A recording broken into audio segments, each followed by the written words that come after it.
Wonten ing salah setunggalipun dinten Gareng kaliyan Petruk mlampah wantah wonten ing mergi Lepen.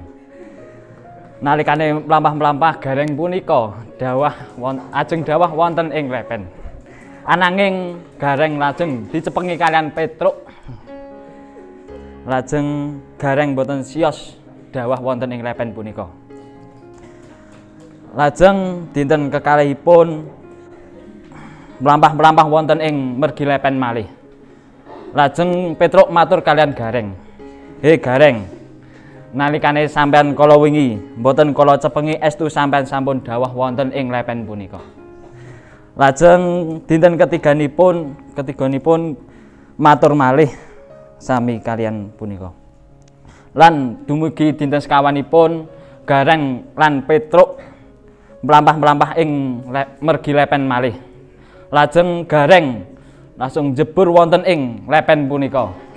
Lajeng matur kaliyan Petruk, "He Petruk, sakniki kula sampun dawah lan sampeyan mboten saged nulung kula malih. Hikmahipun nggih punika kita panjenengan sedaya nalikane ndamel kesaenan ampun kita ungkit-ungkit lan kita emut-emut." Wonten setunggal cerita Imam bin Salim. Beliau niku tiyang ingkang sugih sanget. Piyambakipun bendintenipun waket jamu tamu-tamunipun maaman ingkang eca rasane.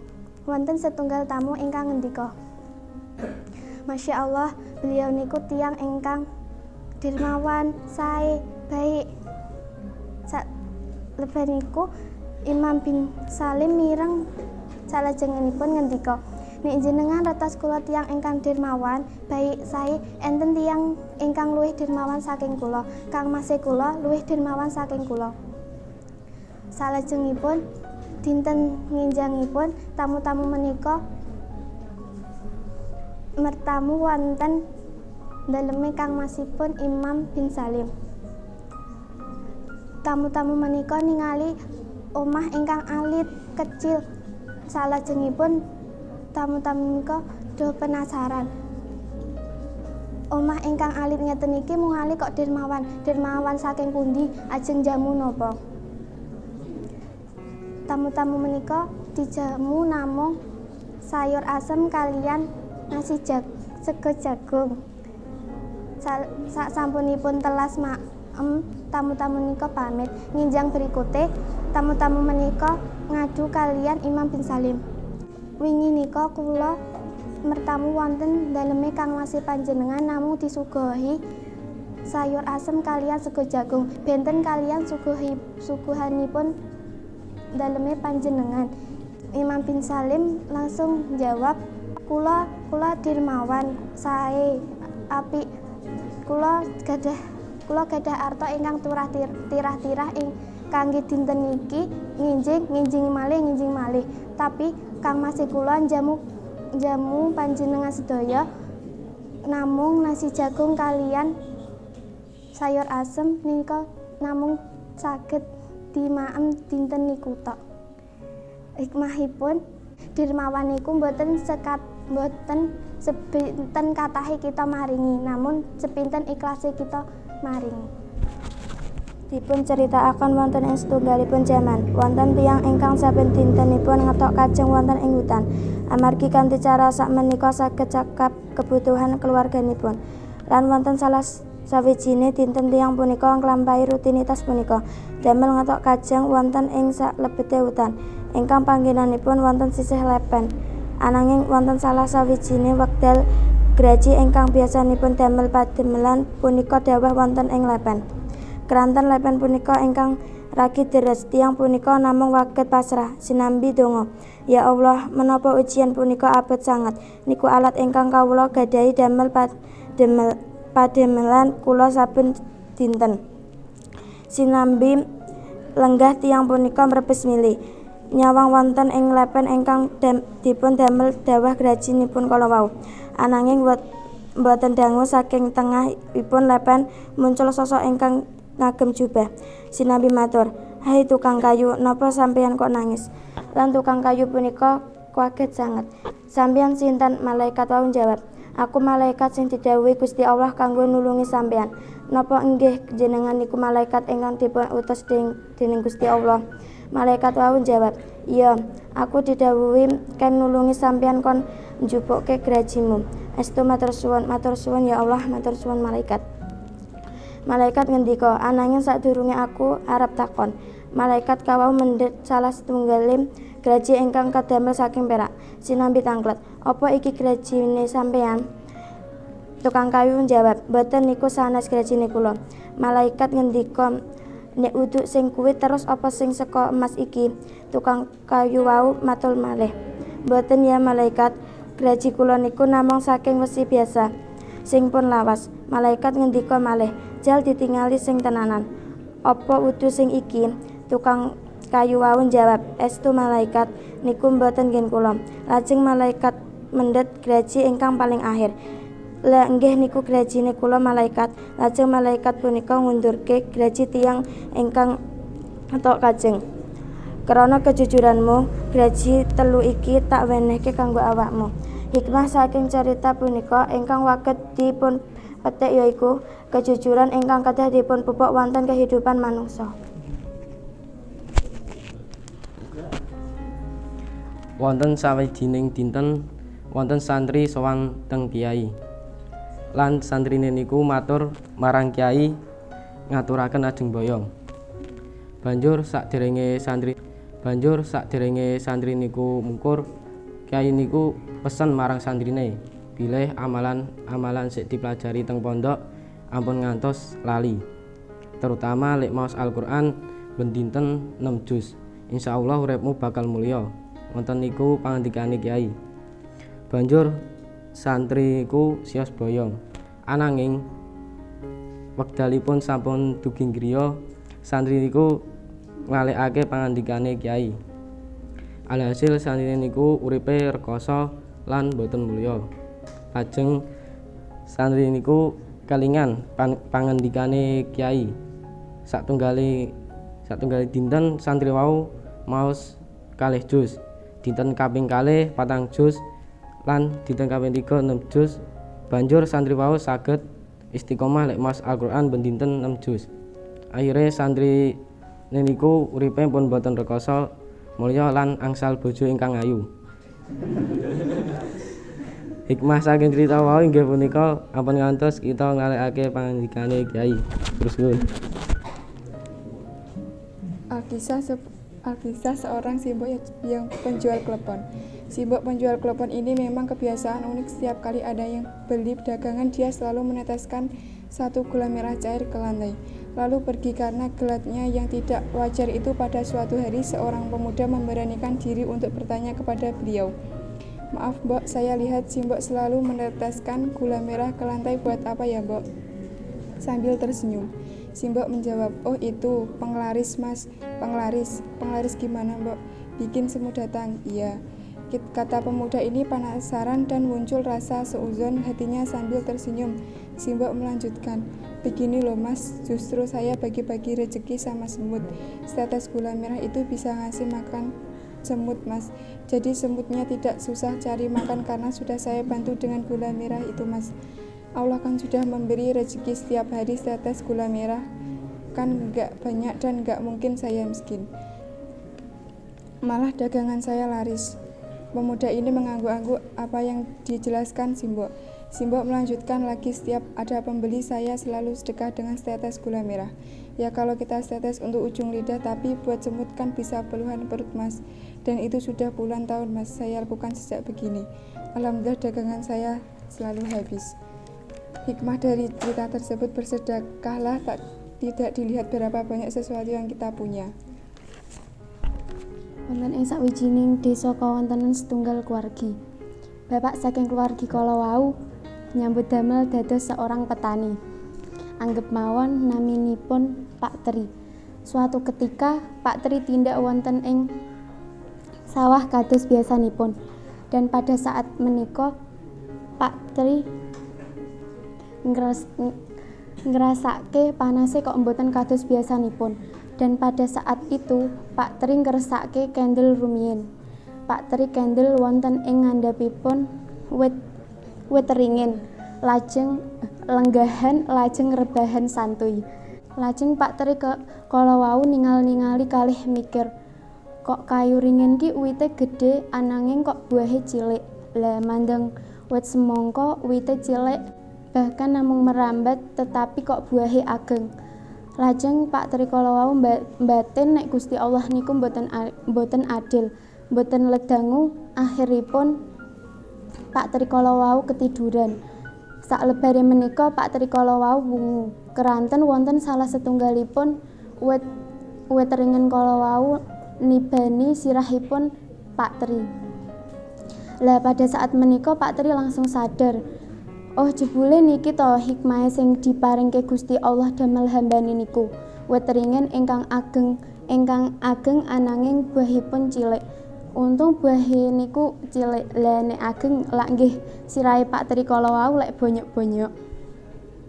Hikmah saking cerita kala wau Gusti Allah niku nyiptakaken segala sesuatu meskipun dipun pikir-pikir, dipun angen-angen kalian kita sedaya mboten temu ngakal, ananging kalian Gusti Allah punika sampun ditimbang utawi dipun takar sebagaimana pantesipun. Contohipun, rincange kok kirimane kathah. Lah kok adewe namung sekedhik, napa niku namine mboten adil? Lah niku tetep adil. Adil niku mboten kedah sami. Tergantung kadar keperluan lan kadar kemampuanipun kita sedaya. Nah niku sing namine adil. Wallahu a'lam. Diceritakan ada seorang petani yang menjual 1 kilo mentega ke tukang roti.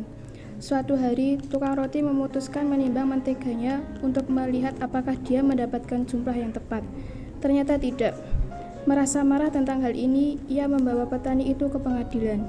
Hakim bertanya kepada petani, apakah dia menggunakan ukuran untuk menimbang mentega. Petani itu menjawab, "Yang mulia, saya orangnya primitif, saya tidak memiliki pembanding."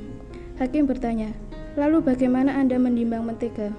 Petani itu menjawab, "Yang mulia, jauh sebelum tukang roti membeli mentega dari saya telah membeli 1 kilo roti darinya. Setiap hari ketika tukang roti membawa roti, saya menimbangnya dan memberinya berat mentega yang sama. Jika ada yang harus disalahkan, itu adalah tukang roti." Hikmah dari cerita tadi adalah, dalam hidup, Anda mendapatkan apa yang Anda berikan. Jangan coba-coba menipu orang lain. Expectes alteri quod facies. Apa yang engkau lakukan terhadap orang lain, dapat juga dilakukan oleh orang lain terhadap dirimu. Ada sebuah kisah seorang laki-laki meminta izin kepada Amirul Mukminin Abu Ja'far Al-Mansur untuk memperlihatkan kelihayannya dalam beratraksi. Beliau pun memberinya izin. Lantas lelaki tersebut mengambil banyak piring besar, lalu dia mengombang-ambingkannya ke udara dengan kelihayan yang luar biasa tanpa ada satupun yang jatuh ke tanah. Abu Ja'far berkata, "Lalu apa lagi?" Kemudian dia mengeluarkan banyak tongkat. Pada tiap-tiap ujung tongkat terdapat tempat untuk menyusun tongkat lainnya. Selanjutnya dia melempar tongkat pertama dan langsung menancap di dinding. Lantas dia melempar tongkat kedua dan masuk ke lubang tongkat pertama, dan demikian seterusnya sampai 100 tongkat. Tidak ada satupun yang jatuh ke tanah. Setelah atraksinya selesai, dia berharap agar Amirul Mukminin dapat menghargai kelihayannya. Akan tetapi Al-Mansur justru memanggil para algojonya seraya berkata, "Tangkap lelaki ini dan berilah dia 100 cambukan." Lelaki itu pun berteriak, "Mengapa engkau melakukan ini, Amirul Mukminin?" Beliau menjawab, "Karena kamu telah menyia-nyiakan waktu kaum muslimin untuk hal-hal yang tidak bermanfaat bagi mereka." Hikmah yang bisa kita ambil adalah, janganlah kamu menyia-nyiakan waktu demi hal yang tidak perlu. Enten setunggalin kisah, enten bapak-bapak tua kalih 4 anake. Nah, 4 anake kan tasih alit-alit. Bapak niku lan anake numpak kereta saking Jatinegara dumugi Semarang. Nah, kereta niku anak-anak niku rame banget, muter-muter playu, muter-muter ten gerbong kereta, guya-guyu, terus guyonan, ngasih rame banget. Nah, Terus karena mereka rame, mereka niku ganggu kalih penumpang lintune. Ngantos enten ibu-ibu engkang wantun mungal kalih bapak-bapak niku. Terus ibu niku tanglet, "Pak, ngapunten nggih, niku leres anake bapak." Terus bapaknya jawab, "Nggih Bu, pripun?" Terus ibuke tanglet melih, "Niku lho Pak, kan mendel sekedap. Anak-anake niku rame, ganggu kalih penumpang lintune." Terus bapak niku jawab melih, "Ngapunten nggih Bu, kula mboten saged." Terus ibu tanglet, "Napa Pak kok mboten saged?" Terus bapaknya jawab melih, "Kula mboten tega Bu." Terus ibu tambah kepo. Terus ibu tanglet melih, "Kok mboten tega Bu? Nu napa?" Terus bapaknya jawab, "Ngeten. Tigang dinten wingi anak-anak niku sek mawon kehilangan orang tuane akibat kecelakaan pesawat. Saking wingi dugi sakniki anak-anakku nangis terus mboten saged mendel.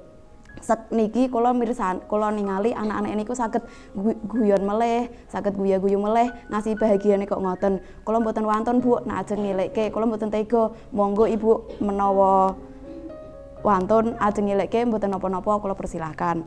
Akhirnya bapaknya mengakhiri percakapan niku, terus ibuke balik ten tempat duduk meleh niku kanthi nangis berbes milih. Nah, saking cerita punika kita saged mendhet hikmah. Yakinlah apa yang kita yakinlah pada saat kita membuka mata, membuka hati, membuka pendengaran, maka moko urip iku bakalan luweh gampang dipahami. Ampun ningali masalah niku saking setunggal sudut pandang, tapi saking sedanten. Contohnya staples niki. Staples niki dipandang saking sudut pandang manapun dia bakalan beda. Cekap semanten terus suwun. Harun ar-Rasyid pergi berburu. Di tengah perjalanan ia bertemu dengan seseorang yang bernama Buhlul. Harun berkata, "Berilah aku nasihat, wahai Buhlul." Lalu lelaki itu berkata, "Wahai Amirul Mukminin, di manakah bapak dan kakekmu dari sejak Rasulullah hingga bapakmu?" Harun menjawab, "Semuanya telah mati." "Di mana istana mereka?" tanya Buhlul. "Itu istana mereka," jawab Harun. "Lalu di mana kuburan mereka?" tanya Buhlul. "Ini di sini kuburan mereka," jawab Harun. Buhlul berkata, "Di situ istana mereka dan di sini kuburan mereka. Bukankah istana itu sedikit pun tidak memberi manfaat bagi mereka sekarang?" "Kamu benar, tambahlah nasihatmu wahai Buhlul," kata Harun. "Wahai Amirul Mukminin, engkau diberi kekuasaan atas perbendaharaan Kisra dan diberi umur panjang. Lalu apa yang bisa kau perbuat? Bukankah kuburan adalah terminal akhir bagi setiap yang hidup? Kemudian engkau akan disidang tentang berbagai masalah." "Tentu," kata Harun. Setelah itu Harun pulang dan jatuh sakit. Setelah beberapa hari menderita sakit, sampailah ajal menjemputnya. Pada detik-detik terakhir kehidupannya, Harun menangis dan berkata, "Wahai Zat yang tidak pernah kehilangan kekuasaan, kasihanilah hamba-Mu yang telah kehilangan kekuasaan ini." Tangisan itu tak berhenti hingga ajal mencabut nyawanya. Hikmah bahwa kematian adalah sebuah kepastian bagi setiap makhluk yang hidup. Dahulu kala di sebuah desa hidup seorang kakak beradik yang terlahir dari orang tua yang bukan kaya dan bukan juga miskin. Kebutuhan mereka tercukupi, namun keinginan mereka yang jarang sekali terpenuhi. Dalam kondisi seperti ini, yang ada di dalam pikiran mereka adalah bagaimana cara agar mereka bisa membanggakan orang tua mereka dan jangan sampai kehidupan anak mereka nantinya sama seperti mereka. Nah, dari pemikiran mereka yang seperti itu, mereka pun meminta kepada kedua orang tua mereka supaya mereka disekolahkan. Setelah tamat sekolah, mereka pun memiliki keahlian. Karena mereka sekolah di kejuruan permesinan, maka keahlian mereka di bidang permesinan. Dari pemikiran yang seperti tadi, maka setelah tamat sekolah mereka pun mengembangkan keahlian mereka menjadi bisnis sebuah bengkel, yaitu bengkel panggilan. Pada masa ini mereka harus selalu siap kapan saja, di mana saja, dan dalam kondisi apapun. Walaupun pendapatan mereka masih terbilang sedikit, namun mereka tetap sabar dan tetap mereka tekuni. Waktu pun berjalan, hikmah dari mereka bersabar dan tekun, sekarang mereka pun bisa mendirikan sebuah bengkel. Keinginan mereka pun terpenuhi, yaitu menjadi orang yang sukses dan bisa membanggakan kedua orang tuanya. Dan sekarang mereka pun bisa memiliki karyawan seperti saya dan kawan-kawan. Terima kasih.